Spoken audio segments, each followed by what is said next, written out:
Mario Amílcar Estrada Orellana nació en el municipio de Monjas, Jalapa, el 19 de junio de 1960. Se graduó de ingeniero industrial en la Universidad de San Carlos de Guatemala y, de acuerdo con el Colegio de Profesionales de Ingeniería, es colegiado 3359. Ha estado casado en 2 ocasiones y tiene 4 hijos.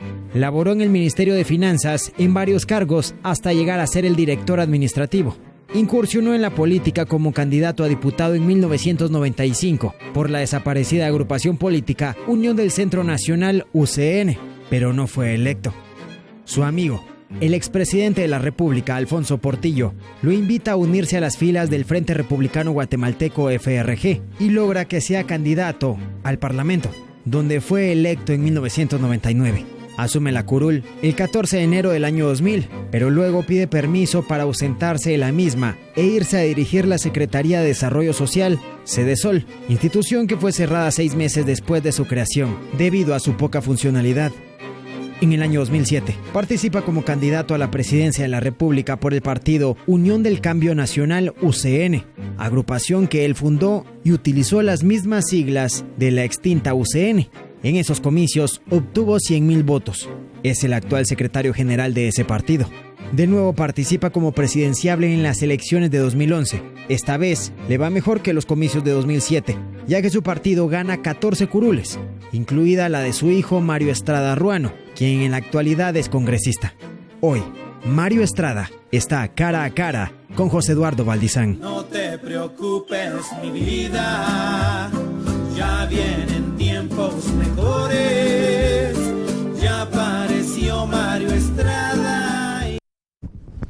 Bien, hemos visto ya una referencia, un perfil general de nuestro invitado esta noche, el ingeniero Mario Estrada. Bienvenido, muchas gracias por estar esta noche con nosotros, ingeniero. En estos minutos, aparte de darle la bienvenida, yo quisiera darle también 6 minutos para que usted nos haga un esbozo, así como todos los candidatos iniciando este programa, de su plan de gobierno.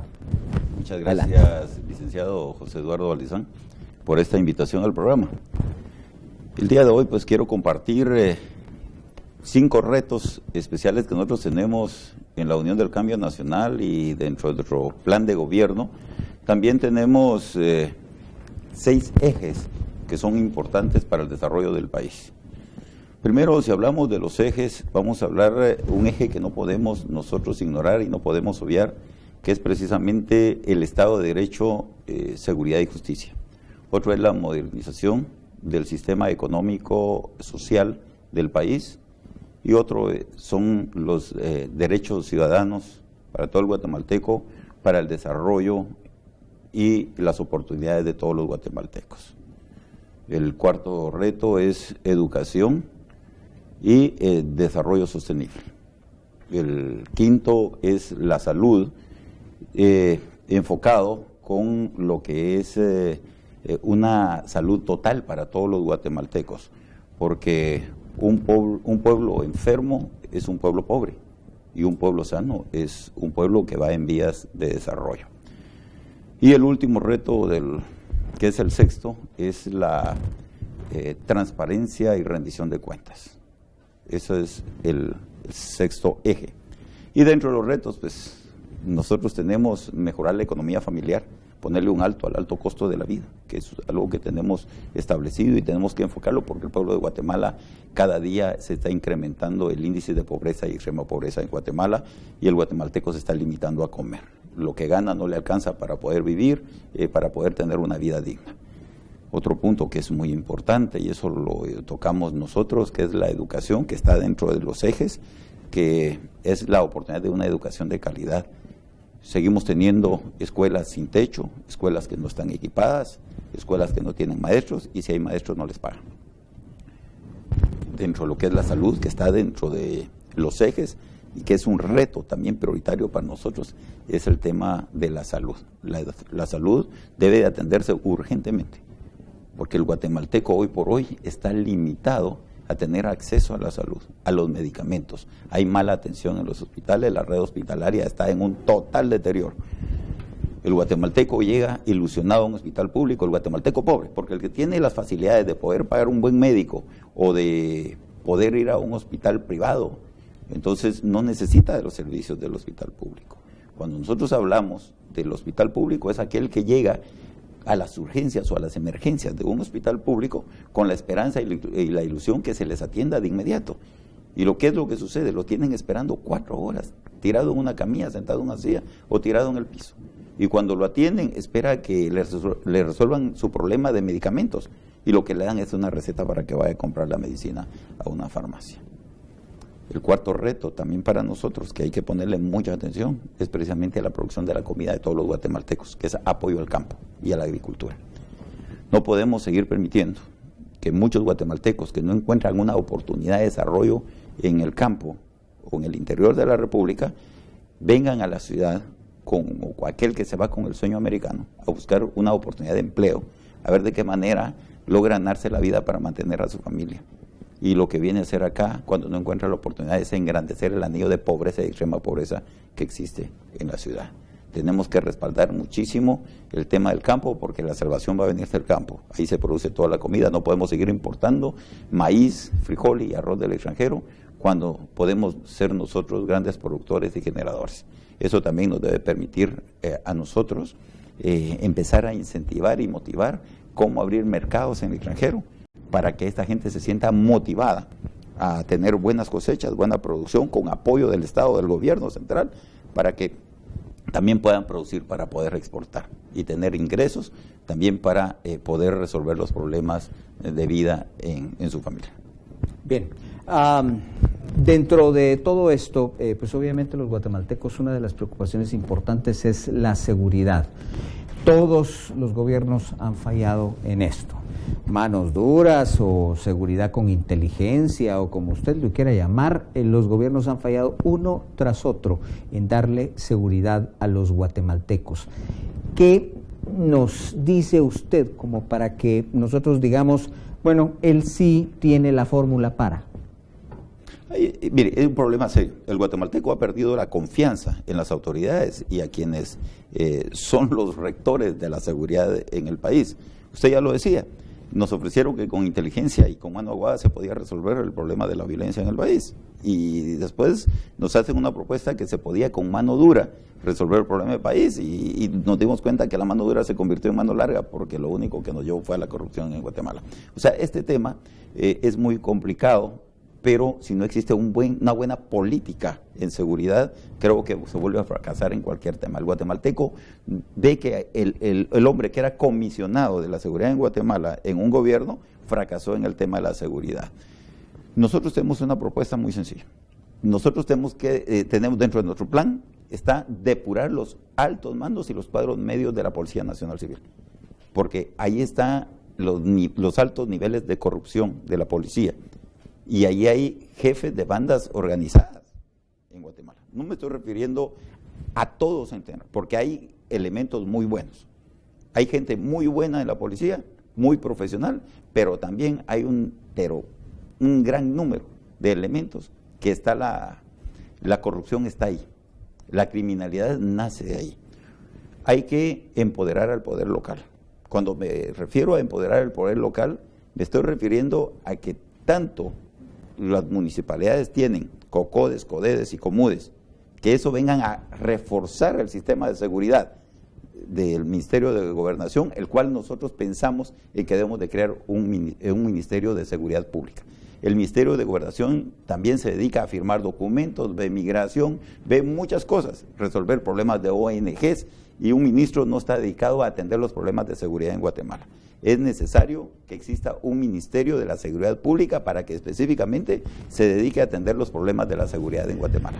Me llama la atención el tema de la depuración, obviamente, de lo que es todo el sistema de justicia que usted ha mencionado. Y me llama mucho la atención porque pues nosotros hemos ido revisando también, porque cuando viene un candidato tratamos de comparar su pasado con su presente para ver si ese candidato realmente es capaz de cumplir lo que nos está ofreciendo. Vea usted, usted tuvo una situación complicada con Sedesol. una secretaría que prácticamente fue pues hecha a su medida por el presidente Portillo, dedicada para usted por el presidente Portillo, y luego tuvo que ser clausurada. Nosotros tenemos un video para que usted lo vea, para que usted lo escuche acerca de esto, y hacemos los comentarios acerca de Sedesol. De acuerdo. Veamos esto. En febrero del año 2000, y un mes después de haber asumido como presidente de la República, Alfonso Portillo anunciaba con bombos y platillos la creación de una institución para combatir la pobreza y la extrema pobreza. 4 de mayo del mismo año se dio vida a la Secretaría de Desarrollo Social, Sedesol. A cargo de la misma fue nombrado Mario Estrada Orellana, amigo del entonces gobernante. Meses después tuvo que ser cerrada por los malos manejos administrativos y financieros. Notas de prensa de esa fecha dieron a conocer que la Sedesol resultaba demasiado onerosa para el Estado y que era mejor cerrarla, porque tenía duplicidad de funciones con otras instituciones. Los opositores del entonces partido de gobierno, FRG, aplaudieron la decisión y la calificaron como positiva, ya que era utilizada con fines políticos. Uno de los proyectos más cuestionados fue el de las tiendas Copo, que pretendía dar víveres a familias pobres, pero ese fin no se cumplió. Tuvo grandes señalamientos y reparos por que se le asignó un abultado presupuesto y no tenía las condiciones para garantizar que esos recursos se utilizaran eficiente y con transparencia.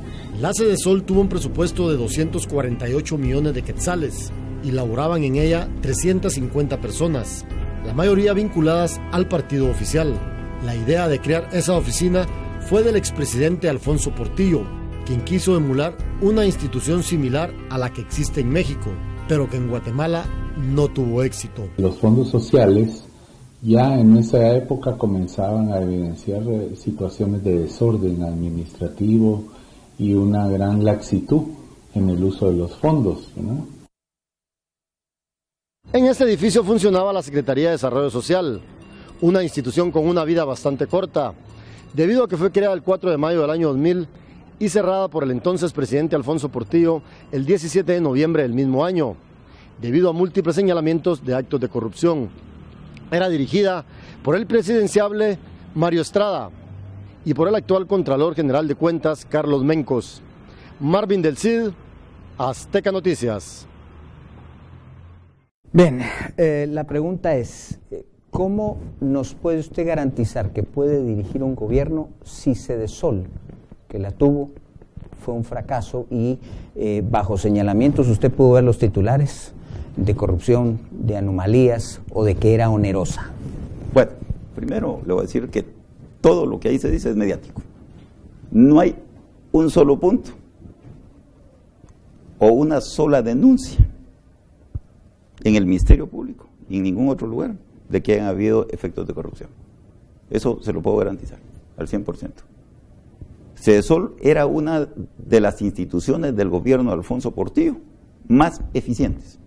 Y el acuerdo gubernativo, que lástima que no lo traje, decía que se cerraba Sedesol por eficiente, no decía que se cerraba por corrupción. O sea, usted cierra, perdón que lo interrumpa, ¿usted cierra una entidad, un gobierno cierra una entidad por eficiente? Sí, el gobierno de Alfonso Portillo la cerró por eficiente. Y le voy a decir que lo que se dio allí fue mucho celo político. Creían que yo era el delfín de Alfonso Portillo para el siguiente evento electoral. Y la misma gente del FRG lo hizo. ¿Por qué? Porque existía mucho celo y mucho revanchismo político. Yo quisiera que alguien me demostrara que si realmente hubo denuncias o hubo demandas en contra de Mario Estrada o algún proceso en contra de Era Mario difícil, Estrada. ¿verdad? Porque la Contraloría de Cuentas la dirigía Abadío, que era un hombre disciplinado a Portillo, era un hombre disciplinado al partido de gobierno en ese momento y que todos sabemos después involucrado y encarcelado por actos más que anómalos, ¿no? Claro. Pero Abadío no era hombre de mi confianza, era de confianza del presidente y el presidente él, me estaba cerrando a mí la secretaría. Pero él lo tenía que fiscalizar a usted. Yo solicité que entonces, sí, pero Abadío, ¿qué clase de fiscalización iba a hacer si era un hombre disciplinado al poder en aquel momento? Ah, pero le voy a contar una cosa, que es algo muy importante. Claro que sí hizo fiscalización y atendió las órdenes de algunos dirigentes del partido de gobierno de ese entonces, porque lo que querían era destruirme a mí, destruir la imagen. Y le quiero contar, le voy a poner un ejemplo. dentro de la fiscalización de lo que yo pedí, uno de los renglones que me fiscalizó fue el consumo de combustible. Y en el momento que se cierra la Secretaría de Sedesol, oiga esto, y es bueno que el pueblo de Guatemala lo sepa, nosotros habíamos adquirido 200,000 quetzales en cupones de combustible de las gasolineras Shell. En ese momento llega mi directora administrativa y me dice, mira, están cerrando la Secretaría, ¿qué hacemos con estos cupones? ¿Qué hacemos? ¿Los devolvemos o los seguimos consumiendo con el cierre para que vengan a liquidar todos? No, la liquidación que lo hagan con su dinero. Devolvamos esos 200,000 quetzales. Los devolvimos, que saber qué se hicieron, cómo se los repartieron después. Y eso se lo digo con toda franqueza y con la cara levantada. ¿Y sabe qué hizo Abadío? Me puso un reparo por haber devuelto los 200,000 quetzales. Ahora, eso es contradictorio. O sea, ¿qué corrupción iba a haber ahí? ¿Ser honesto es ser corrupto? Cuénteme una cosa, ¿cómo es posible, si todo esto que me está diciendo es cierto, que el presidente Portillo, que es su amigo personal, consintiera entonces tal hecho y que resulta que Sedesol fuera cerrada? Fíjese, en contra de todas las publicaciones de prensa de la época, le presenté además dos fuentes, un exministro de Finanzas y un hombre encargado de una entidad de transparencia en el país, delegado de Transparencia Internacional en el país, y todos coinciden en que actos anómalos hicieron que se cerrara Sedesol. O sea, y usted me dice que fue cerrada por eficiente. Sí, así es, existe el acuerdo gubernativo. No le estoy mintiendo, existe y a las pruebas me remito. Y le digo una cosa, si Sedesol fue cerrada porque había mucha corrupción en Sedesol, yo le puedo decir, yo soy de los primeros que renuncio a mi candidatura presidencial. Si alguien me lo prueba.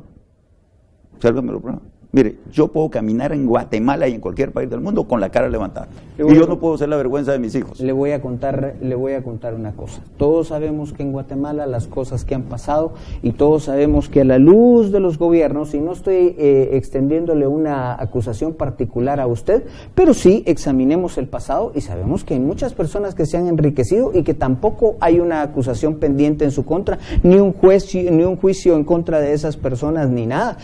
Hubo privatizaciones que usted sabe bastante cuestionables, una aerolínea, hubo jueguitos ahí con telefónicas, hubo jueguitos con muchísimas cosas, y de eso pues no se sabe nada, no hay ningún juicio pendiente. Entonces, perdone, pero no es novedad que usted no tenga juicio.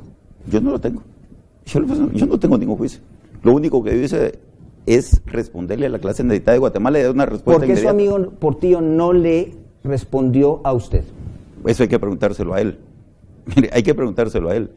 Y sabe una cosa, ¿sabe qué dicen ahora, años después? Si Sedesol hubiera continuado, no hubiéramos caído en la situación de pobreza y extrema pobreza en la que estamos hoy. Y otra cosa más, le quiero contar que las tiendas Copo no era para regalar alimentos. Es totalmente falso. Ahí está la desinformación. Y yo lamento mucho que los medios o algunos medios de comunicación se hayan informado mal. ¿Sabe qué es lo triste? Que aquí señalan solo por díceres, solo porque dice alguien que aquel está cometiendo corrupción. Mire, las tiendas Copo las empezaron a señalar sin saber a qué se referían las tiendas Copo. ¿Sabe una cosa? La Secretaría de Desarrollo Social llevaba mucho corazón, llevaba mucho sentimiento y pensaba en la gente más necesitada del país. Pensaba en esa gente que necesitaba oportunidades y necesitaba desarrollo. Le voy a poner un caso. El programa de los programas sociales los copiaron precisamente de lo que estaban haciendo en la Secretaría de Desarrollo Social, pero los copiaron mal. Nosotros teníamos el programa de PROESA, que se llamaba Programa de Educación, Salud y Alimentación, con auditorías sociales. Y ahí habían auditorías sociales y no las echamos, no echamos a andar.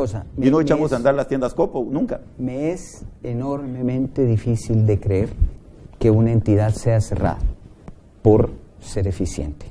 Mire, yo lástima que no me iba a hacer creí que no iba a hacer la pregunta, si no le traigo el acuerdo gubernativo. Dice que cumplió con a cabalidad, dice, y lo invito, allí en la hemeroteca debe estar el acuerdo gubernativo con la que se cerró Sedesol. Bueno, de Portillo se podía esperar muchas cosas. Hablemos de Portillo, porque a mí me llamó mucho la atención una oferta de campaña suya que hizo en la campaña pasada, y esta se refería a que usted no permitiría que, si usted ganaba la presidencia, no permitiría que Alfonso Portillo fuese extraditado. ¿Es así? Hay dos cosas. Primero, yo cuando soy amigo, soy amigo. Lamentablemente en Guatemala se ha perdido en Guatemala y tal vez en muchas partes del mundo, la valorización de lo que es el concepto de la amistad. Y a mí no me gusta negar a los amigos. Jamás voy a negar a los amigos. ¿Sabe una cosa? Porque tampoco voy a responder por los problemas que mis amigos tienen. Porque yo no soy quien los manda a cometer, si es que cometen algún delito.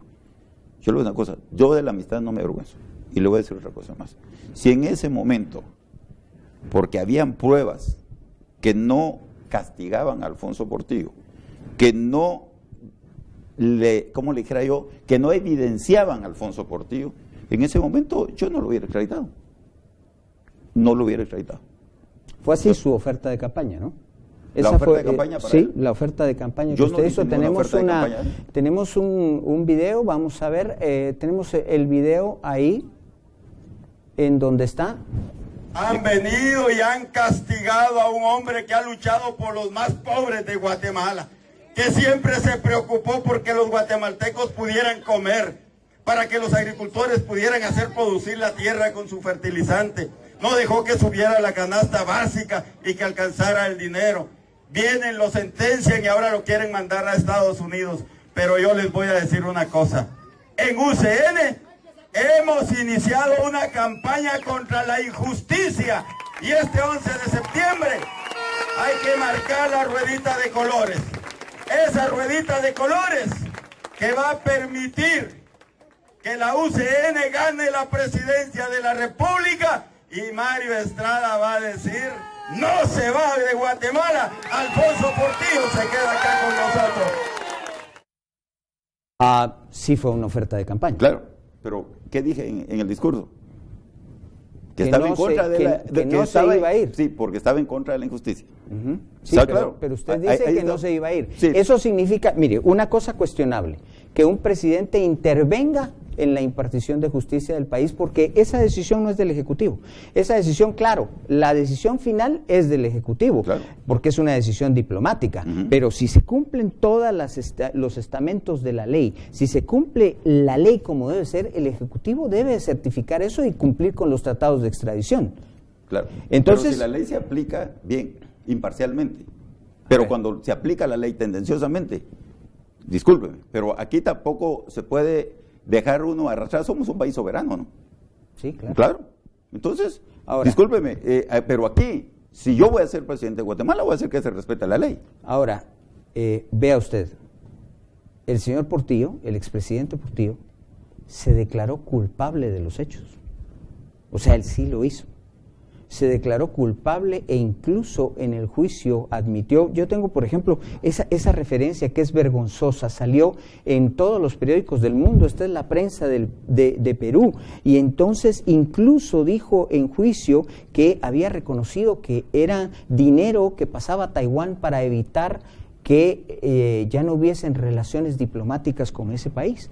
Entonces, a ver, perdone, pero esa oferta de campaña es sumamente cuestionable, sobre todo cuando me acaba usted de decir que usted está en pro de la impartición de justicia, que parte de la seguridad es justamente limpiar los tribunales de justicia, y usted hubiese intervenido en un caso en el que, bueno, él mismo al venir pidió perdón, dijo, porque se declaró culpable. Sí, ahora le voy a decir a usted una cosa. En primer lugar, ninguno de los poderes puede interferir en otro poder. Pero recuérdese que quien tiene la última palabra es el presidente de la República, a la hora de decir se va o no se va. Y yo estaba hablando de un tema que era injusto en ese momento, que todavía no se había sentenciado, porque él no estaba sentenciado para irse en ese momento. Entonces yo estaba en un proceso de campaña previo a donde se estaba comprobando aquí en Guatemala, donde se comprobó en Guatemala que era inocente. Aquí en Guatemala se probó que era inocente. Y hay una sentencia. ¿Y en la sentencia qué? No lo condenaron.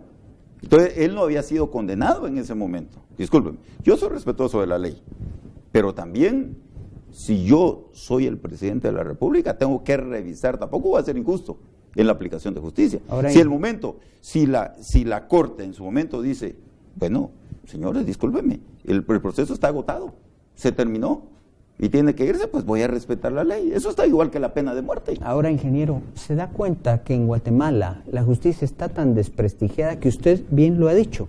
Aquí resulta inocente por uno de los hechos y resulta que él allá, para que le dieran una pena menor, porque él tranza esto de decir la verdad, para que le dieran una pena menor, y en lugar de que le dieran 6 años, le dieran 4 años, y entonces ahí sí confesó. Aquí cualquiera puede salir eximido. Si usted tiene buenos abogados, si usted tiene una representación mediática, pues por lo visto cualquiera puede ser eximido. Entonces, usted, en este caso, hubiese sido un presidente que hubiese protegido a un responsable de un delito como este. Yo no soy ni investigador, ni fiscal, ni juez de sentencia. En ese momento aquí en Guatemala no había sido sentenciado. Y lo habían declarado exento de cualquier culpa. Entonces, todavía no se había dado el otro proceso de extradición. Yo creé una defensa de acuerdo a la sentencia que había dado la Corte Suprema. Lo lógico no era decir que lo juzguen y que él demuestre su inocencia. Pero si ya lo habían juzgado acá. Pero no por el mismo hecho, porque eso era lo del CHN. Esto era el hecho justamente del tema de los chinocheques. Bueno, mire, yo creo que nos estamos quedando en un tema de Alfonso Portillo, que se va a los Estados Unidos. Dentro de ese proceso, cuando yo digo, mire, Alfonso Portillo, si a mí me toca, de acuerdo a la sentencia, estando en Guatemala, en un tema que es injusto, ¿verdad? Yo hubiera dicho, no se va. ¿Por qué? Porque en primer lugar, si alguien cometió un delito en Guatemala, que lo juzguen en Guatemala y que lo sentencien en Guatemala. Entonces, mire, tan debilitado está nuestro sistema de justicia que somos incapaces de juzgar a alguien en Guatemala. Tan mal estamos en nuestro sistema de justicia. Lo que tenemos que hacer en Guatemala es fortalecer el Ministerio Público, cambiemos ya la forma de elegir a los jueces y magistrados en Guatemala. Usted mismo lo acaba de decir en ese momento, de que estamos tan mal en el sistema de justicia, de aquí hay operadores políticos que ya saben quiénes van a ser los magistrados, quiénes van a ser los jueces. Mire qué débil está nuestro sistema de justicia en Guatemala. Le voy a decir una cosa, en eso estamos absolutamente de acuerdo. En eso. Ahora, en esa oferta política, de que Portillo no fuese extraditado, perdone, pero no podemos estar de acuerdo. Pero bueno, ok, pero no lo comparte usted y yo tengo mi forma de pensar. Bueno, vamos a una pausa y regresamos en algunos instantes.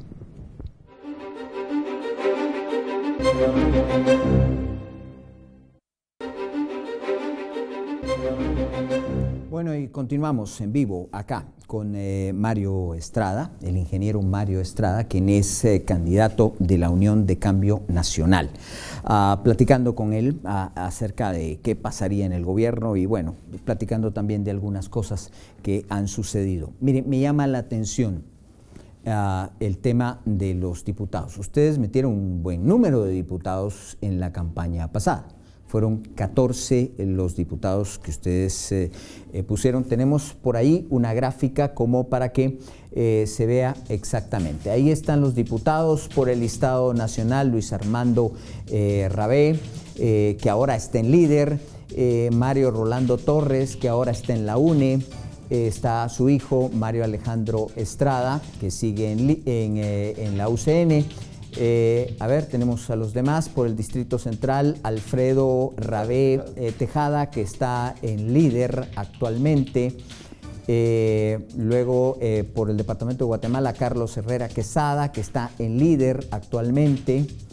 Tenemos también por Escuintla a Hernán Morán Mejía, que está en Líder actualmente. Tenemos por Sololá a Francisco Tambriz, que está en Líder actualmente. En Huehuetenango a Edwin Martínez Herrera, que se declaró independiente. Por Alta Verapaz a Fidencio Lima Pop, que ahora está en el Patriota, a Marvin Orellana López, que está en Líder.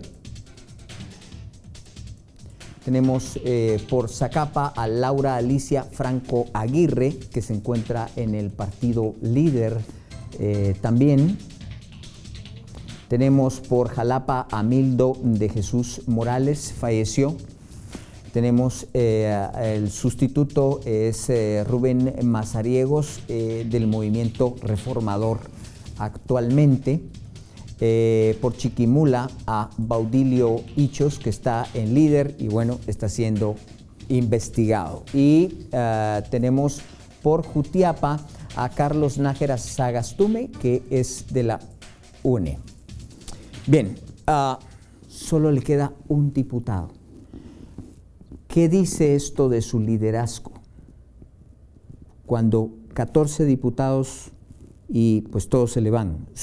Obviamente su hijo está en el partido, pero es el único que le queda de esos 14. ¿Qué pasó ahí?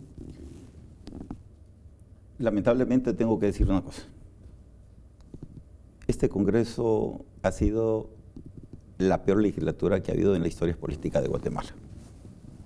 Aquí han habido chantajes, aquí ha habido hasta extorsiones dentro de los mismos partidos políticos. No solo fue UCN quien perdió diputados, todos los partidos políticos perdimos diputados, con excepción del partido líder. Si no, preguntemos de dónde están todos los diputados tránsfugas, en qué partido y por qué razón están en el partido líder. No están en el partido líder, no solo porque hayan visto en una persona un tremendo liderazgo. Hay que preguntarse cuál es la situación y cuáles son los señalamientos que algunos diputados tuvieron en el Congreso de la República. Yo quise ser chantajeado en la bancada.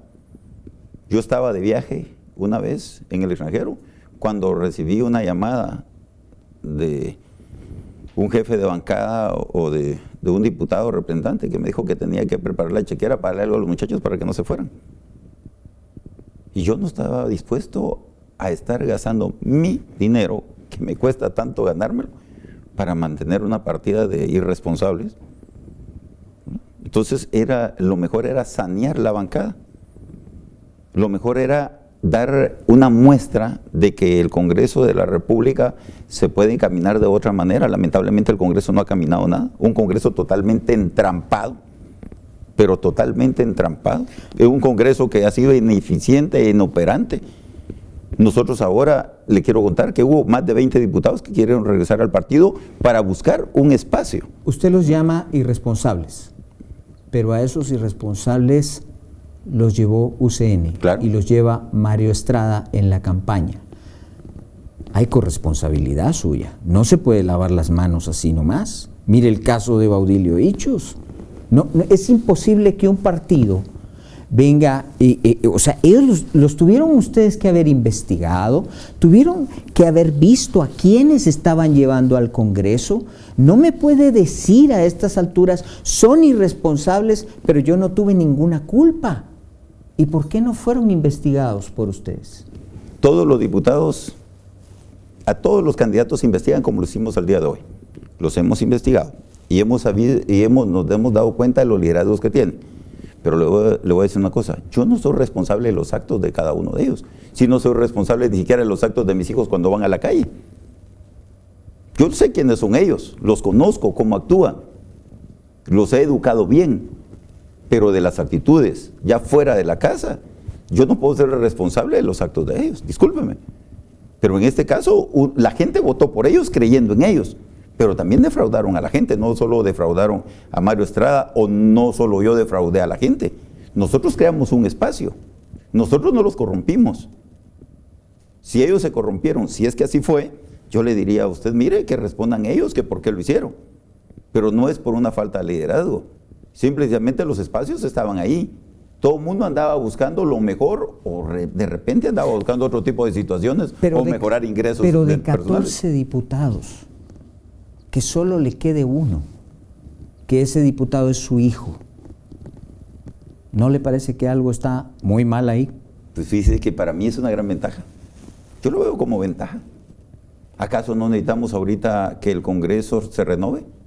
¿Acaso no necesitamos ahorita que no haya reelección como lo está planteando la ley electoral y de partidos políticos? Yo no me preocupé y no me preocupé por mantener diputados. Si a mí lo que me interesaba era otra cosa más, que el diputado que realmente tiene conocimiento, es responsable dentro de su trabajo y le va a responder a la gente que lo eligió, que ese diputado venga y que le va a dar cuentas a la gente que lo eligió. Pero yo, en primer lugar, no lo iba a tener atado con una cadena que se quedara conmigo. Pero eso no demuestra que uno no es líder dentro de una organización política. A mí me permitió sanear la institución política que yo tengo. Vamos a una sesión de respuestas un poco más rápidas, para que usted nos diga su opinión en muchos aspectos. Tenemos esta sección. Adelante, Ríos Montt. ¿Qué opina de él? Bueno, Ríos Montt tuvo su liderazgo a nivel nacional, fue presidente del Congreso, un político que ya terminó su época. Pero usted igual se eligió por ese partido también. Sí, yo llegué por ese partido, no llegué por el FRG, llegué por la amistad que existía con Alfonso Portillo. Siguiente tema. ¿Hubo genocidio o no hubo genocidio a su parecer? En primer lugar, yo le quiero responder así de una manera muy imparcial dentro de este tema. Yo, en primer lugar, no soy quien lo pueda juzgar y no pueda decir si hubo o no hubo genocidio. Que sean los jueces quienes decidan si hubo o no hubo genocidio. Pero usted no tiene una opinión, usted vivió los años de la guerra, usted no tiene una opinión formada. Bueno, yo viví y me recuerdo de los últimos años de la guerra. Los dos vivimos esa época porque los dos tenemos la misma edad. De los últimos años de la guerra. Pero, mire, ¿sabe qué es lo que sucede? Yo no puedo juzgar y sentenciar a alguien si no soy Ministerio Público ni soy juez. Que sean mire, si él es culpable, que sean los tribunales de justicia quienes decidan si él es culpable. Y si él es culpable, que se aplique la ley como tiene que aplicarse. Ahora, en general, ¿hubo o no genocidio en el país? Que ese es un juzgamiento más histórico que otra cosa. Mire, si hubo genocidio en Guatemala, pues yo le podría decir, se habla de tierra arrasada, se habla de tantas cosas en el país. Yo no estuve allí, yo no lo vi. Yo solo me enteré por los medios de comunicación. Claro que hubo muertos, hubo cuántas vidas se perdieron en Guatemala de ambas partes, ¿verdad? Incluso hubo gente inocente que murió dentro de la guerra, pero yo no puedo señalar a alguien y juzgar a alguien. Para eso existen los tribunales. Discúlpeme, señor Balizán, pero que sean los jueces quienes dicten sentencia, y si hubo responsabilidad dentro de todo esto, que lo juzguen. Bien, tenemos la siguiente pregunta. ¿Qué opina de la minería y de las hidroeléctricas en el país?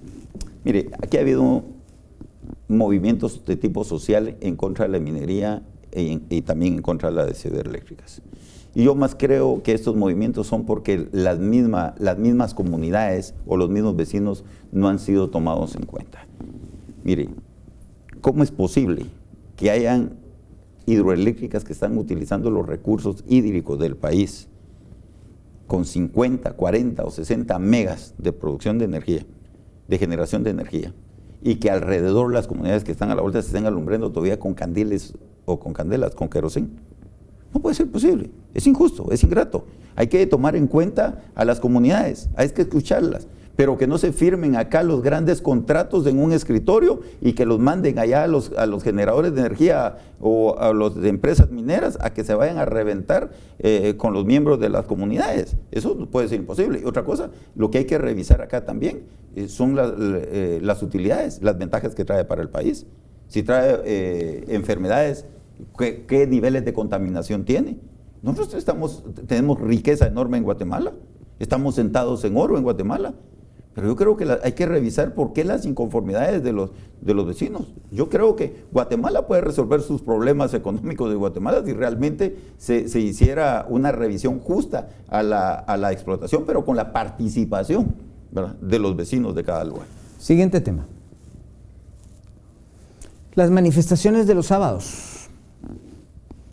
¿Qué opina de ellas?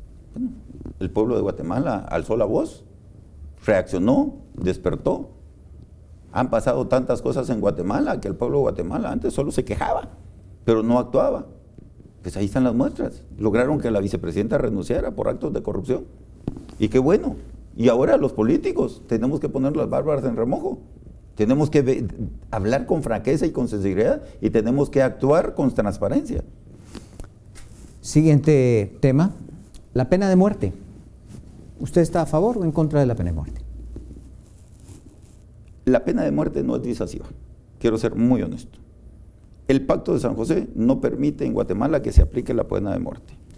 Y si los tribunales de justicia dicen pena de muerte, pena de muerte. A ver, ¿no debería estar instruido un candidato presidencial de cuál es el estatus de la pena de muerte? El Pacto de San José no es que no permita la pena de muerte, no permite su ampliación y en este caso tampoco permitía el recurso de gracia que Portillo quitó, no permitía que se quitara ese recurso porque era un recurso más y no puede usted decir a medio proceso que ya no hay otro recurso. Entonces, ese es el estatus, no es que el Pacto de San José no permita la pena de muerte. No, hay un acuerdo, y recuérdese que aquí hay presiones internacionales dentro de los mismos acuerdos. ¿Por qué la CC no ha desentrampado el tema y le ha otorgado el mandato al presidente de la República para que se aplique o no se aplique la pena de muerte? Porque no es la CC, es el Congreso de la República el que tiene que definir quién es el que tiene que conocer el recurso de gracia, y todos se tiran la bolita. Sí, porque llegó a la Corte de Constitucionalidad. Fue una argucia que utilizó Portillo para ya no seguir aplicando. Bueno, pero es un tema deportivo, que él responda por qué utilizó la argucia. No, aquí yo voy a ser presidente de Guatemala, y si hay que aplicar la pena de muerte, yo la voy a aplicar. Siguiente, bueno, ya estamos ahí, ya estamos con esos, tenemos otros temas, sí, a ver, que habían quitado. El uso de armas de fuego, ¿qué opina usted acerca de la aportación de armas de fuego, del uso de armas de fuego? Es un gran problema para el país. Aquí no hay un buen sistema de control de armas, de la tenencia de las armas. Aquí anda armado cualquiera en Guatemala.